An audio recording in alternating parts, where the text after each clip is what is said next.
Hello and welcome to my show Conversation with Priya. I'm your host Priya Mishra. Today I am going to interview someone who is honestly need no introduction. From having written bestseller to addressing a stadium of 16,000 people, this humble yet towering human being has been an inspiration to many over the past 3 decades. Is also a person who believes in strengthening the emotional bond, as is evidence in his writing. While strongly believing that the world is driven by technology, he recommends finding the perfect balance between yesterday's experience and tomorrow's tech savviness. I consider this as an opportunity to learn from one of the greatest minds of the century. Would you please welcome Bob Berg, keynote speaker, author, and mentor? And I would like to mention here my favorite book written by him is Endless Referral. So help me to welcome Mr. Bob Berg. Thank you, Bob. Thank you for joining and accepting my interview. It is really a great honor for me. Oh, the honor is mine, Priya. Congratulations on your new book. Thank you. Thank you. With that, I would like to start with a few questions with your book, because you have been motivated thousands of people, including me. So I would like to know how your whole book journey and Go Giver concept started. Well, I began in broadcasting, first in radio and then television. And then I like to say I graduated into sales and I began to study sales and learn about sales. And I think with sales, we naturally begin to learn more about personal development. We understand that success is an inside job, right? We build ourselves through the books and the Right. audios and the videos and the seminars, and we keep learning and growing. And then the success manifests itself outwardly. Yeah. And so I really enjoyed learning about sales, personal development, and all the things that come along with it. Eventually, after a slow start, I did pretty well in sales, worked my way up to sales manager of a company. People started asking me to show them how to do what I was doing, and it sort of evolved into a speaking business. And then, from there, I wrote books. At first, the reason I wrote the first book, which was Endless Referrals, was just to position myself better, position myself as an authority in the marketplace. And then after that, I think the books that I wrote, including the series that I wrote with John David Mann, The Go-Giver, was because I felt I had a message that I wanted to share, and a book was the best way to do it.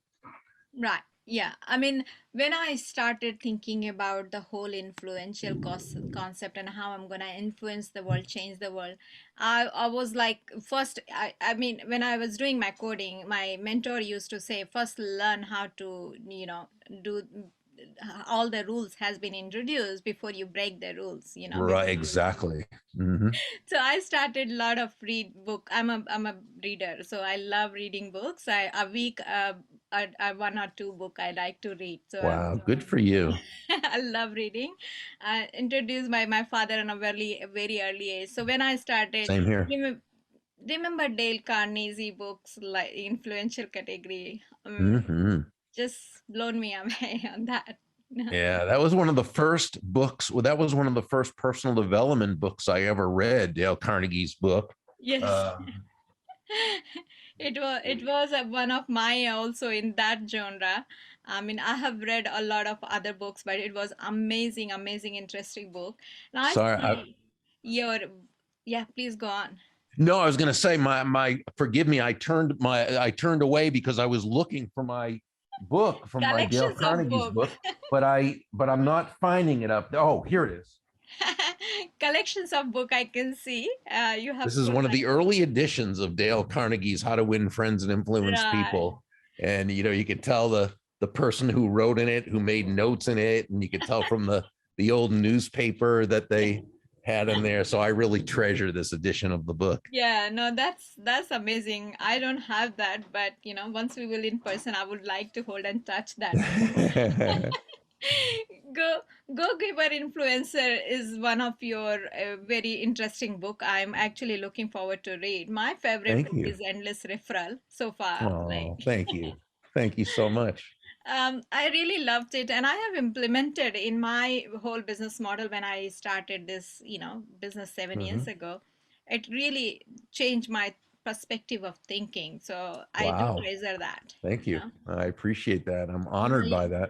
Yeah, no, it's really it was really a change of perspective for me. And I said, and having said that, unless you people like you will not give the people like us how they will start, it's amazing concept. And you actually whole your whole business model turned out to be like more go giver concept. Well, I think the Go Giver book, the first one, was sort of it was based on the premise of endless referrals, which was that all things being equal, Right, people will do business with and refer business to those people they know, like, and trust. right. And that was, the message that Joe, the Hmm. protagonist in the Go Giver, that he heard from several of the mentors. Right. They all said that, and Joe got the message that rather than being focused on himself, which he Hmm. was at the beginning, it was all about him reaching his quota and who owed what to him and so forth. He started to realize that if he could shift his focus, Yeah, if he could shift his focus off of himself right, and on to bringing value to others, right. people were going to feel good about him. They were going to want to get to know him. They were going to like him. They were going to trust him. They were going to want to be in relationship with him, do business with him, refer him to others. Yeah, yeah. And I can testify that because I tried and tested. Thank you. What is the biggest lesson that you learn for, prepare to your current role? Like, what was the lesson you would like to share? Well, I mean, one of the best lessons I ever received was about 40 years ago. It was a couple of years, a little less than that, but it was a couple of years after I got into sales. Yeah. And I was sort of like Joe at the beginning of the story. I was very focused on myself. I was, I worked hard and I pressed but I was very frustrated because I was Mhm. not having the kind of success I really wanted to have. And Right. fortunately, there was a person there at the company where I worked, and he wasn't even in the sales department. He was just a very wise person. And he said, Mhm. Bob, if you want to make a lot of money in sales, he said, don't have making money as your target. He said, your target is serving others. Right. Now, when you hit the target, you'll get a reward. And that reward will come in the form of money. And you can Yeah. do with that money whatever you choose. Yeah. But never forget, he said, the money is simply the reward for hitting the target. The target Mhm. is serving others. Right. And Priya, that's really when it occurred to me Mm. that great salesmanship is never about the salesperson. Mm. It's never even about the product or service, as Mm. important as that is. Mm. It's always about the other person. It's Mm. about those people whose lives you want to add value to. Really, when you think about it, it's about another person's life being better Mm. because you are part of it. Mm. And I think that when we approach sales from that standpoint, Mm. I think we really are at a great advantage because the other person knows, they Mm. can sense that Mm. we have their genuine well-being at heart. Right, right, right. I mean, I was listening and I'm very many time. I'm a big fan of Jim Rohn, and he used to. Oh, I loved his audios, and one of his speaking, I was listening. He said, if you can give the value add, your customer will love it for you, not for the service you are gonna offer. What value right. you're gonna add to them, and Exactly. yeah. So, and that's where all this whole you can expand in a different ways, but this is the key value, isn't it? That keep giving. Yeah, exactly. And we have to realize that value Mm. is always in the eyes of the beholder. It's not what we think is of value, it's Mm. what they think is of value Mm. because they're the customer. So it's incumbent upon us to ask questions Yeah. because when you think and to listen, because when you think about it, what is selling? It's simply discovering what the other person Right. wants, needs, desires, and helping them to get it. Right. And Right. we can only do that through asking questions and then really listening to understand Yeah. where they're coming from. Right. Right. And what are the key facet of your journey as a human being and a brand? The key what? what are the key facets of your journey as a human being and a brand? Like you become a brand in yourself, right? How this whole, you created yourself as a brand. I think we do that based on our work and what we do, and I mean, I think we do it through intention to do that. When as I was starting my speaking business, it was about the referral business, right? It was endless referrals. It was Right. based on that book. Yeah. Everything I did, every article I wrote, every talk I gave, it was always about that, and that's how I branded myself. Yeah. Once the Go Giver came out, Hmm. um, we kind of shifted that a little bit, and now it became much more about that. And so I created that brand just by, and of course, again, I had a wonderful co-author who wrote a great, story, and so we got to collaborate on that. Right. Um, but everything I did after that, the interviews, the talks, that everything was always about the Go Giver, and I just kept on presenting the message and talking about it and answering questions about it and writing about it and blogging about it and podcasting about it and doing all those. I mean, I think that's how you do it. I don't think there's any magic to it. You just kind Yeah. of Yeah. determine what's going to help build that brand, Right. and you just keep doing the same thing again and again and again. Right. And I mean, it's all about creating a perception you want it to be perceived by your customer, the way you want it to be done. And Yeah. And I think for it to really happen, and you bring up a great point, because for it to really take hold on a sustainable level, mm, this brand that you're trying to create must be congruent with your mm, true values. mm, mm, mm. Right. So everything about the brand itself, hopefully I live up to it just through who I am and what I do. Yeah. Okay. It's not that people can't be phony. It's not that I've seen people create great brands who weren't necessarily what they said, but it's very difficult to sustain. Yeah. Right. And there's a lot of pressure to keep up the facade, right? To keep up. I think Yeah. it's much easier to build a brand based on your core true values. Right. And that's where people connect, but Mm. about that, when you write all that and you try to pass that message, how do you ensure that your audience understand the information you dissipate? Yeah. Well, I mean, that's always such an important part of it. You've got to be able to share the message in a way that people can understand Yeah. and share, in a way that people want to Hmm. understand. So I think in a sense, it's being that person, as Jim Rohn would probably say, it's being that person first. Yeah. And then, people buying into the message because they buy into you. So I think both the person and the message, Yeah. are important in that regard. Yeah, and human factor feature in the word of celebration, adoption to the technology and automation, it becoming like people are trying to write a content which is not very humanized. And it's really becoming a challenge, whereas AI is getting trained, like Sophia is getting trained to talk like human.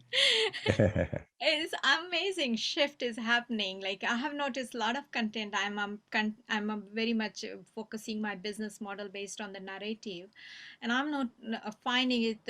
People are writing a good, is like nice content, very thoughtfully, crafted, but the human connection is somehow very dry in that. Oh, So yeah. yeah, so I mean, I'm looking at your couple of books I've been following, and some of them I bought, some I'm gonna buy. In this whole, curriculum for making a difference, like that is what was that about? Like when do you started thinking about, making a difference concept? I mean, I think you always want to. I think you always want to make a positive difference through the value you provide. I think when you start out, obviously you don't have as big a platform because you're just starting out, and you just grow it consistently over time. Hopefully, you get a whole bunch of what we call personal walking ambassadors, which remember Joe learned about in the book. Mm-hmm. And those are those people who know, like, and trust you, and they want to see you succeed. They Mm-hmm. believe in you, they believe in your message. So I think John David Mann and I would both say that the success of the book itself is not just the book we wrote, it's about all the people who have taken on that message and Right, been ambassadors of right, the message. right. And I think when you start to see that happening, it becomes very encouraging. And the social impact is becoming more and more important in these days in the business. If we will notice these days, everybody wants to talk about the social impact. How would you like to message people how they can actually incorporate the whole social impact concept in their business model and to build the sustainability more closer to Well, business? yeah, it's a great question, and it is important. And I think that it works much better when the company truly believes Mm, in that impact as opposed to utilizing it as a marketing tool. mm, mm, You know mm. what I'm saying? Yeah, yeah, And yeah, I think that consumers can sort of tell, yeah, yeah, you know.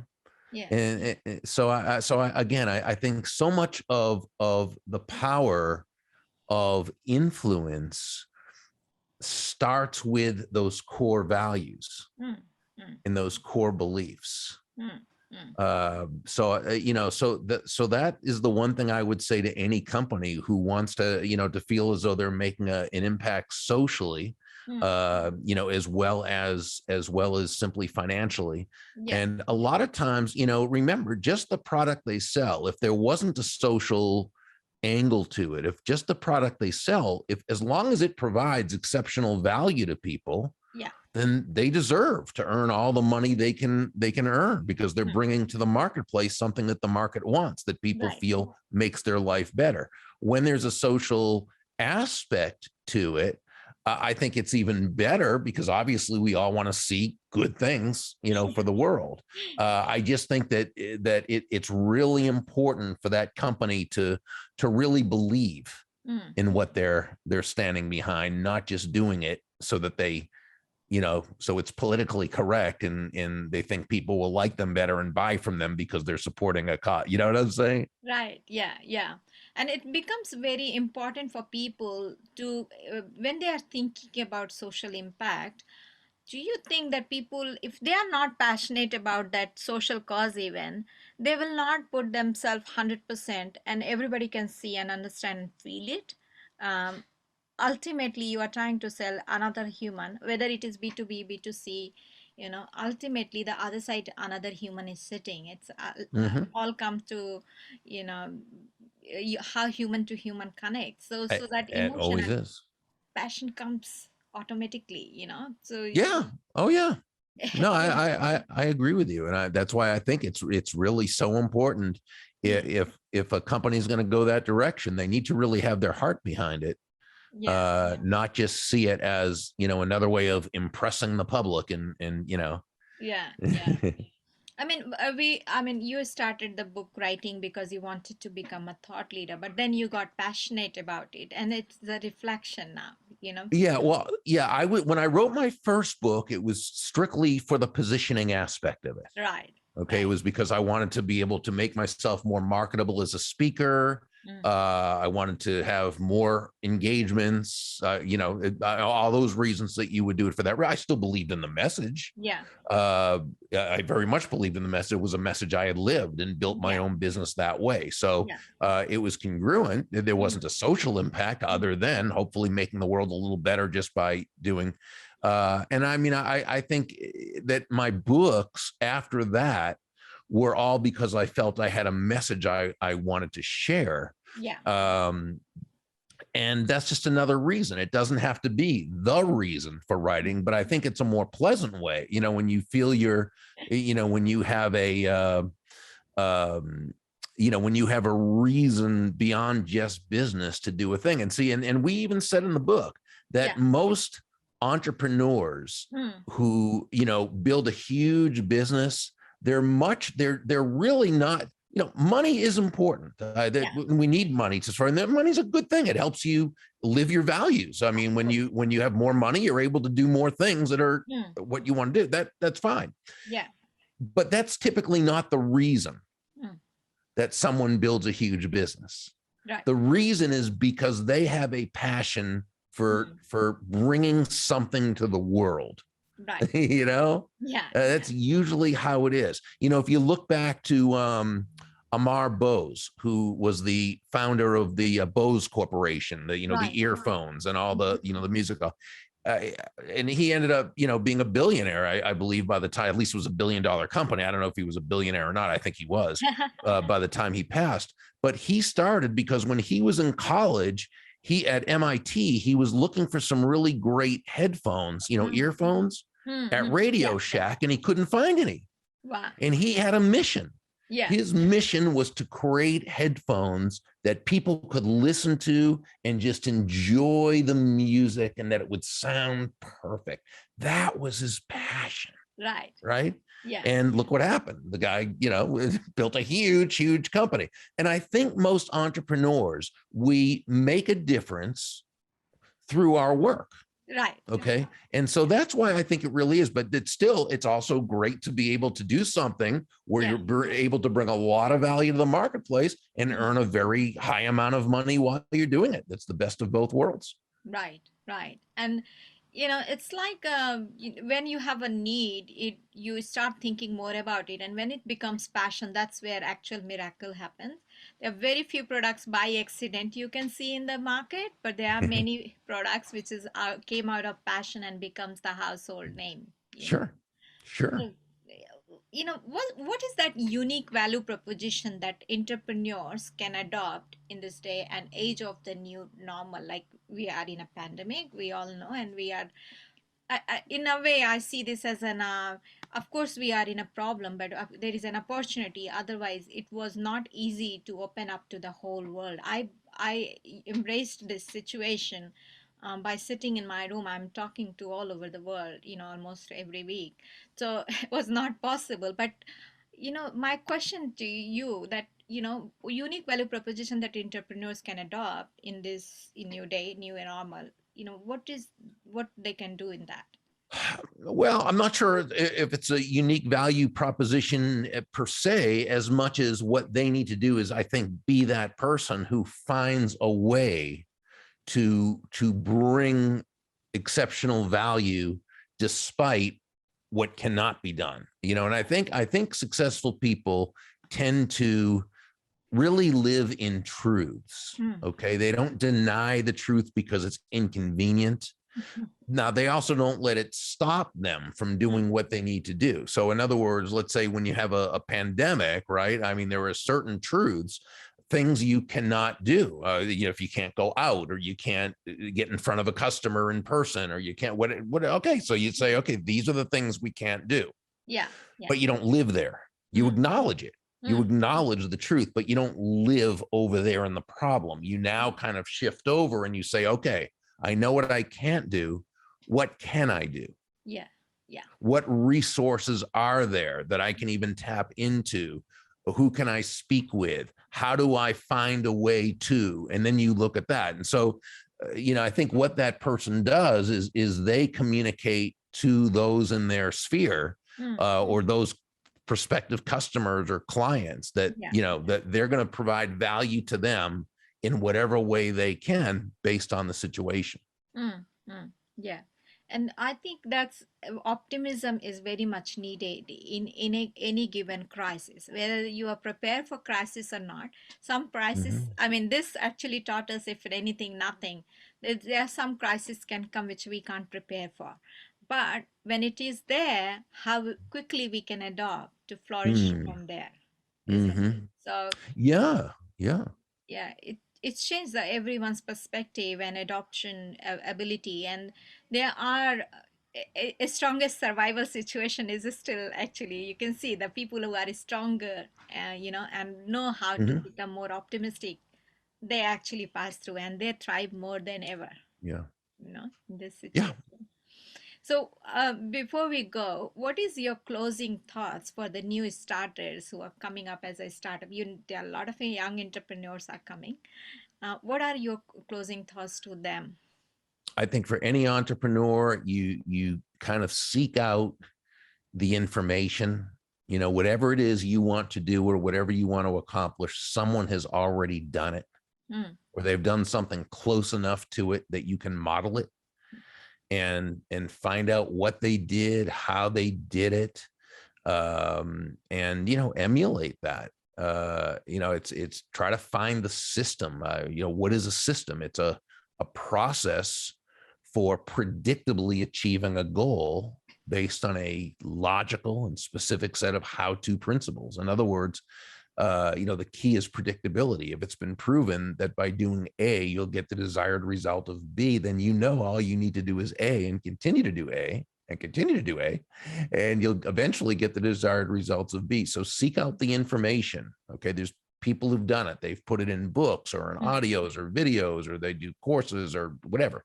Yeah. No, don't just go for anything. Make sure you check it out and make sure that you know what I'm saying, but Yeah. find the system, Yes. then begin applying it. Action without, or knowledge without action is the same as not having any knowledge at all. So apply the information. Don't wait till you're perfect, because it's not going to happen. You got to get out there and do it. You've got to be persistent. You've got to understand that you're going to get a lot of people saying no, and you're going to fall down a lot. And you just keep getting back up and moving toward it. And I think if you have a strong enough desire and a high enough level of belief in yourself and in what you're doing, I think you can pretty much accomplish whatever you set out to accomplish. For sure, for sure. I also read a book called Compound Interest, if you remember. Compound Interest. It was amazing book.